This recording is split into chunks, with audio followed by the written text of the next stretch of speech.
Now to China, where a city in the southwest is rocked by powerful blasts.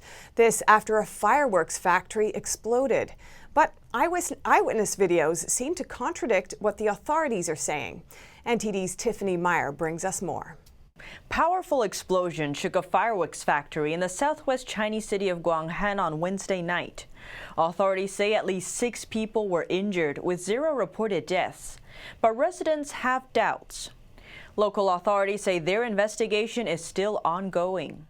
According to images broadcast by Chinese state-run media, fireballs and yellow clouds rose into the air after the blast, and thick black smoke poured out from the plant. An aerial photography taken the following day shows the whole factory had turned to rubble. The building roofs had also been blasted away. One part of the factory had burned down completely. Another video shows the power of the massive explosion. The windows of nearby buildings were also shattered. The explosion even impacted houses and buildings located over a mile away. According to residents, there were 3 explosions. Locals say the blast caused dozens of deaths and injured many. We could not independently verify this information. Now to China's widespread flooding. Landslides hit the southwestern province of Guizhou on Wednesday due to heavy rains and loose soil. 4 villages and over 500 people were affected. Many are still missing.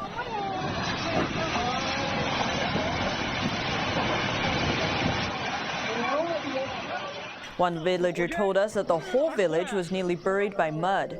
Only 3 of 4 houses remained standing. Many people were later dug out of the mud, but showed no signs of life. Others were washed away by floodwater. Thousands of acres of farmland are also flooded. Likewise, the landslide destroyed large parts of the highway and caused a power outage. Even a mountain has broken apart. Many residents urgently evacuated. The owner of a restaurant close to one of the 4 affected villages says local officials have already taken control of the village. No one is allowed to enter and taking photos is forbidden. He added he doesn't know the specifics. The casualties are not allowed to be talked about. It is not allowed. We called the health center closest to that village. Staff members said the situation there is dire. The majority of the center's doctors went to the village to help, but no injured people were sent back to the health center for treatment. Villagers nearby say they've heard ambulance sirens ringing, but it's unclear which hospital the wounded are taken to. And elsewhere in southeastern China, the Wuyi mountain area has also been drenched by heavy rainstorms. One video shows some houses are almost completely submerged by the flooding. Cars were also washed away. A highway also collapsed, causing major traffic disruption. The monkeys that often visit the village were seen crouching on the bridge to avoid danger. Jiangxi province has also suffered from the floods. A local resident told us that the area's water level has exceeded the overflow warning level by about 10 feet. The water has risen so high that the riverbank has been flooded, and in some places the river embankment collapsed. Local crops are also soaked. While in central China's Hubei province, this week at least 2 rivers overflowed. The breach has since reached 130 feet. According to Chinese state-run media, over 6,000 people have been evacuated, with over 2,000 acres of farmland impacted. Police say one of South Korea's most prominent elected officials, the longtime mayor of its capital, has been found dead. His daughter reported him missing just as he was facing a criminal complaint against him. After a search involving hundreds of police, Mayor Park Won-soon's body was found at Mount Bugak in northern Seoul around midnight. His phone signal had last been detected nearby, the Seoul Metropolitan Police Agency said. It did not give a cause of death. A police official told reporters there was no sign of foul play, but a detailed investigation would be needed. The police received a missing person report of Seoul Mayor Park Won-soon from his family member at around 5:17 p.m. on July 9th and carried out a massive search for about 7 hours. He was found dead inside the forested hills of Mount Bugak in Seongbuk-gu at around 12:01 a.m. on July 10th.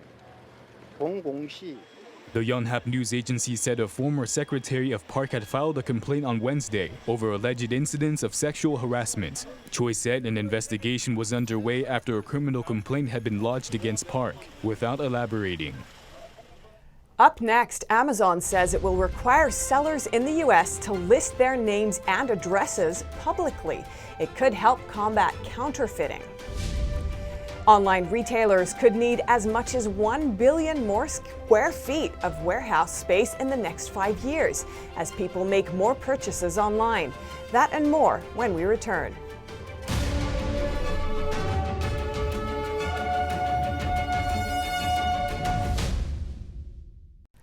Starting September 1st, Amazon will no longer allow anonymous sellers in the U.S. All third-party sellers must display their business name and address on their seller profile. This has long been required in Europe, Japan, and Mexico, and will now start in the U.S., Amazon's oldest and biggest marketplace. Amazon will require third-party sellers in the U.S. to publicly list their names and addresses starting September 1st. Amazon's marketplace accounts for about half of the company's overall sales. In a statement, Amazon said the change is about consistency and transparency. Consumers will be able to make informed shopping decisions. Amazon said it spent $500 million last year fighting fraud, abuse, and counterfeit products. It also launched the Project Zero initiative, which introduced a variety of tools to combat counterfeiting. Earlier this year, the company started verifying seller identities through video call. They claim to have taken down 2.5 million accounts and shut down 6 billion suspicious listings.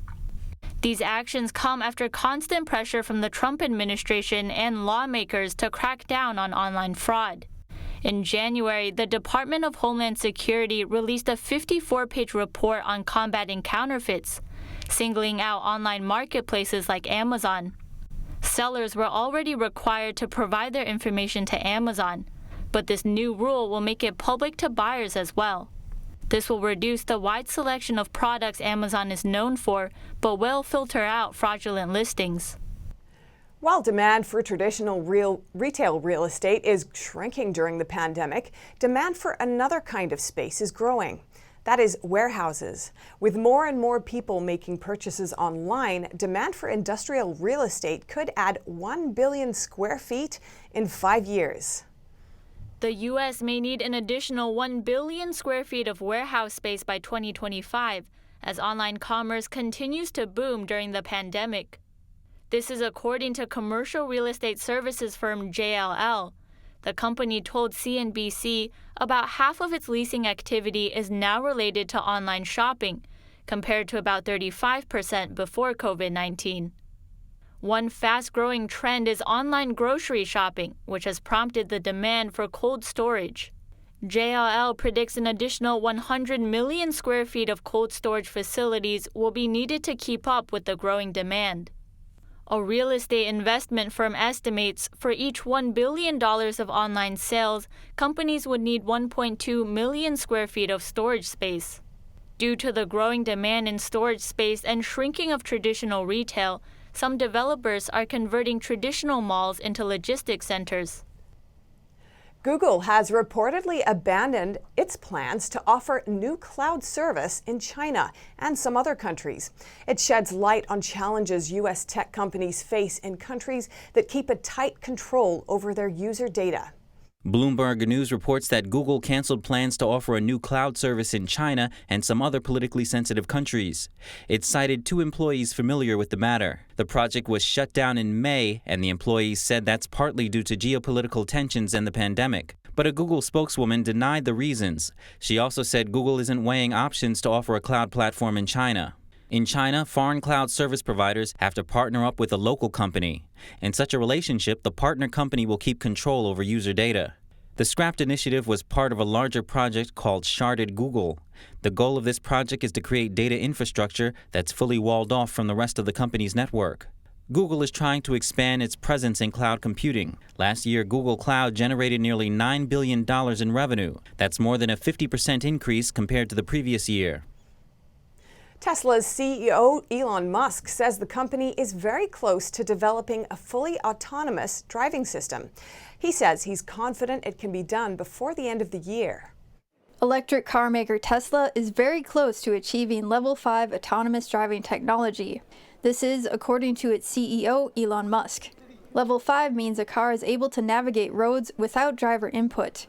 I remain confident that we will have the functionality the basic functionality for Level 5 autonomy complete this year. Musk made the remarks in a video message at a tech conference in China.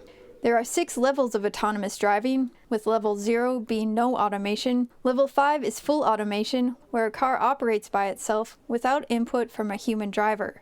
Automakers and tech companies, including Alphabet's Waymo and Uber, are investing billions in the autonomous driving industry. The California-based automaker currently builds cars with an autopilot driver assistance system. Industry data showed Tesla sold nearly 15,000 China-made Model 3 sedans last month. It's become the highest valued automaker. Tesla shares surged to record highs, and its market capitalization surpassed Toyota's.